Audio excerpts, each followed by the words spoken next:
भारत के महर्षि चरक की शपथ ले या ग्रीक चिकित्सक हिपोक्रेट की ली हुई शपथ, क्या इसको थोपने का प्रयास किया जा रहा है? दोनों में अंतर क्या है? विदेशों में क्या बातें होती हैं? नियम कानून क्या कहते हैं? सब पर बात करेंगे। लेकिन इस खबर को बताने का बहाना जान लीजिए। यहाँ के मदुरै मेडिकल कॉलेज में 30 अप्रैल को छात्रों के एक बैच ने पारंपरिक हिपोक्रेट ओथ के बजाय महर्षि चरक शपथ ली थी। इस कार्यक्रम में तमिलनाडु सरकार के 2 मंत्री भी शामिल हुए थे। जब चरक शपथ के बहाने हिंदी और हिंदुत्व थोपने की कोशिश के आरोप लगे तो 1 मई को कॉलेज के डीन डॉक्टर ए रिथनावेल अपने पद से हटा दिए गए। हालांकि इसके बाद कॉलेज के छात्रों ने कहा कि शपथ का कार्यक्रम पूरी तरह स्टूडेंट यूनियन ने आयोजित किया था। शपथ भी नेशनल मेडिकल एसोसिएशन के सर्कुलर के मुताबिक ली गई और हिपोक्रेट ओथ की अनिवार्यता का सर्कुलर हमें शपथ के बाद रविवार को मिला है।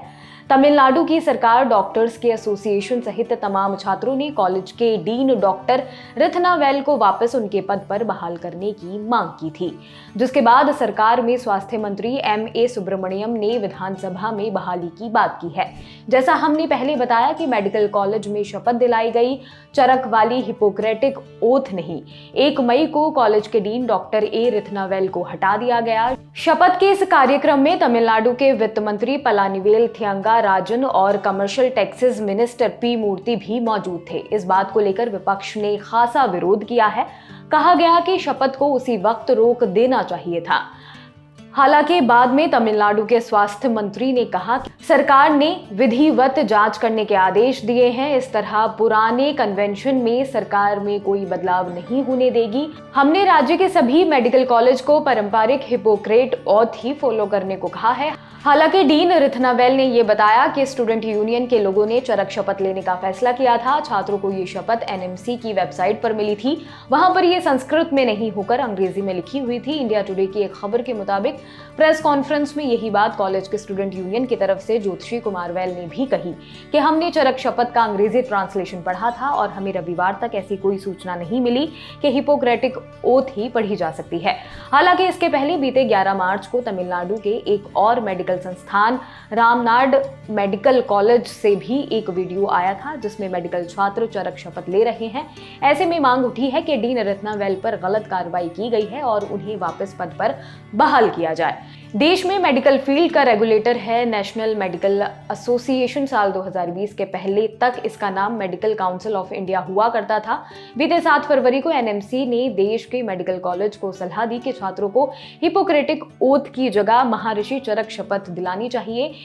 इंडियन एक्सप्रेस की खबर के मुताबिक इसके बाद 21 फरवरी को इंडियन मेडिकल एसोसिएशन के नेशनल प्रेसिडेंट डॉक्टर सहजानंद प्रसाद ने कहा कि IMA के प्रतिनिधियों के केंद्रीय स्वास्थ्य मंत्री मनसुख मंडाविया से मुलाकात की।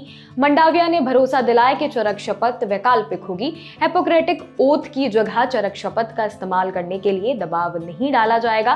तारीख आती है 29 मार्च की। कई सांसदों ने राज्यसभा में भी सवाल किया कि क्या सरकार हिपोक्रेटिक ओथ को चरक शपथ से बदलना चाहती है।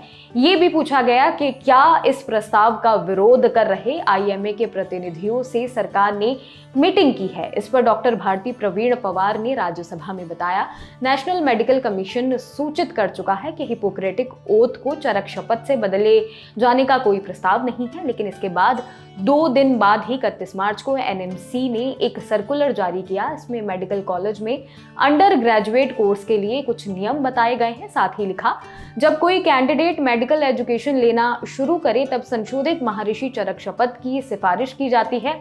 सर्कुलर के आखिर में महर्षि चरक शपथ का संक्षिप्त लिप्यातरण शीर्षक से इंग्लिश में कुछ नियम भी बताए गए हैं।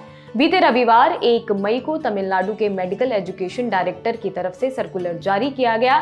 इसमें तमिलनाडु के सभी मेडिकल कॉलेजेस से कहा गया कि शपथ के लिए हिपोक्रेटिक ओथ को ही सख्ती से लागू किया जाए। कहा गया कि नियम के खिलाफ जाने की गंभीरता से लिया जाएगा। हालांकि इस सर्कुलर के आने से 1 दिन पहले ही मेडिकल कॉलेज के छात्र चरक शपथ ले चुके थे। द न्यूज मिनट में छपी एक खबर के मुताबिक तमिलनाडु डॉक्टर एसोसिएशन के general secretary for social equality doctor Rabindranath कहते हैं, नेशनल मेडिकल कमीशन हिंदुत्व की राजनीति को बढ़ावा देना चाहता है।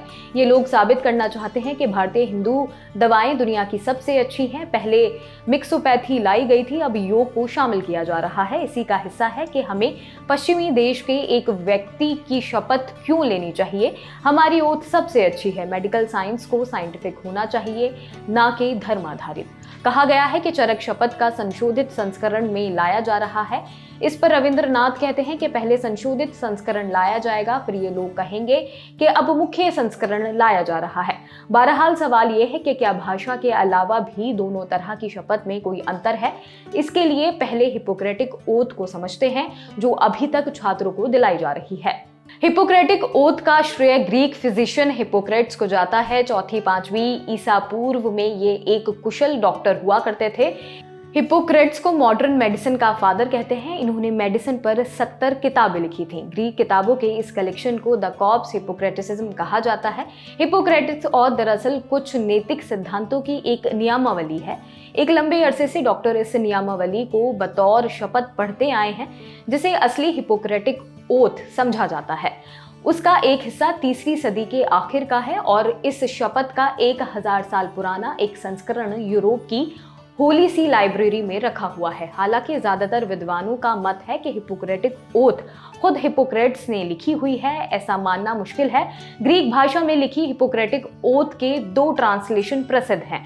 एक साल 1924 में कैम्ब्रिज यूनिवर्सिटी प्रेस ने छापा है। ये अनुवाद WHS जॉन्स ने किया है और दूसरा अनुवाद साल 1943 में प्रकाशित किया गया था। साल 1998 में ब्रिटिश मेडिकल जर्नल ने इन दोनों अनुवादों का सारांश छापा था। इसमें शपथ के बतौर लिखा है, मैं अपनी क्षमता और निर्णय के अनुसार बीमार लोगों का इलाज करूंगा, लेकिन मैं कभी भी किसी को चोट पहुंचाने या उनका बुरा करने के लिए अपने इलाज का इस्तेमाल नहीं करूंगा। मैं किसी को जहर नहीं दूंगा, भले ही मुझसे ऐसा करने के लिए कहा जाए, और ना ही ऐसी कोई योजना बनाऊंगा। इसी तरह मैं किसी महिला को गर्भपात के लिए पेसरी नहीं दूंगा, लेकिन शुद्धता और पवित्रता के साथ मैं अपने जीवन और अपनी कला की रक्षा करूंगा। मैं पथरी की दिक्कत से जूझ रहे लोगों पर चाकू का इस्तेमाल नहीं करूंगा। इस काम को उनके लिए छोड़ दूंगा जो इस काम के शिल्पकार हैं, यानी कि सर्जन हैं। मैं जिस भी घर में जाऊं, मैं खुद को ऐसी किसी इरादतन गलत काम, जैसे कि महिला या पुरुष के साथ उसकी इच्छा या उसके बगैर व्यभिचार से दूर रखूंगा। मैं लोगों के घर सिर्फ बीमारियों में मदद करने के लिए जाऊंगा। मेरे कार्य क्षेत्र या उनके बाहर सामाजिक जीवन में भी मैं जो कुछ भी देखता या सुनता आया हूं, अगर उसे विदेश में प्रकाशित नहीं किया जाना है तो मैं उसे बाहर नहीं आने दूंगा, बल्कि ऐसी बातों को पवित्र रहस्य मानूंगा। चरक संहिता किसने लिखी? जवाब आता है महर्षि चरक ने। जिस तरह आचार्य श्रुष्ट का प्रथम भारतीय सर्जन माना जाता है, उसी तरह चरक को कुशल चिकित्सक और भारतीय औषधविद माना जाता है। लेकिन भारतीय साहित्य में स्थान रखने वाले कई दूसरे संतों की तरह चरक के इतिहास कालखंड में अनिश्चितता है। कहा यह भी जाता है कि चरक के साहित्य के नाम पर जो भी उपलब्ध है, संभावना है कि वो लेखन किसी एक व्यक्ति का ना हो और अलग अलग कालखंड में लिखा गया हो। और चरक संहिता दरअसल 2री-3री सदी के आसपास का भारतीय औषधियों पर एक विस्तृत जानकारी देने वाला आधारभूत साहित्य है। इसमें चिकित्सा पद्धति पर टिप्पणियां हैं और चर्चाएं सम्मिलित हैं। बीमारियों को समझने और उनके इलाज को लेकर चरक संहिता को इस दौर के ग्रीक मेडिकल लिटरेचर से कई मामलों में अलग माना जाता है। मानव शरीर विज्ञान को लेकर भारतीय विधा, योग, प्राकृतिक चिकित्सा और रहस्यवाद से शुरू हुई। बाद में वक्त में इसे विदेशी प्रभाव भी आता गया और ये कई मायनों में समृद्ध होती गई।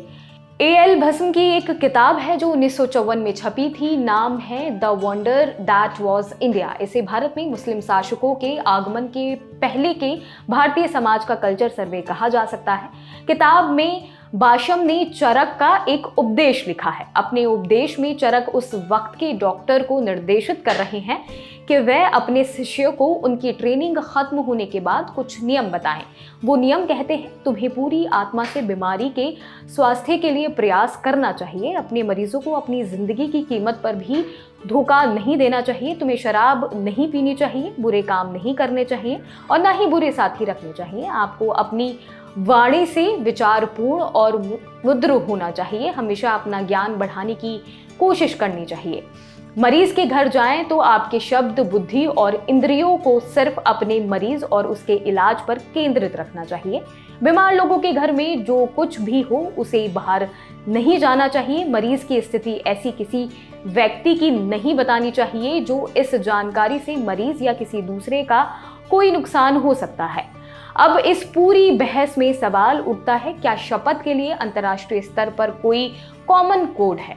जवाब नहीं है। अमेरिका और ब्रिटेन के मेडिकल एसोसिएशन ने जो मेडिकल एथिक्स दिए हैं वो हिपोक्रेट्स ओथ जैसे ही हैं। हालांकि उन पर अलग अलग सोर्सेज का भी प्रभाव नजर आता है। हालांकि वर्ल्ड मेडिकल एसोसिएशन ने पिछले साल मई में एक इंटरनेशनल कोड का प्रस्ताव दिया था, जिसके मुताबिक डॉक्टर के लिए उनके काम को लेकर कुछ नियम बताए गए हैं।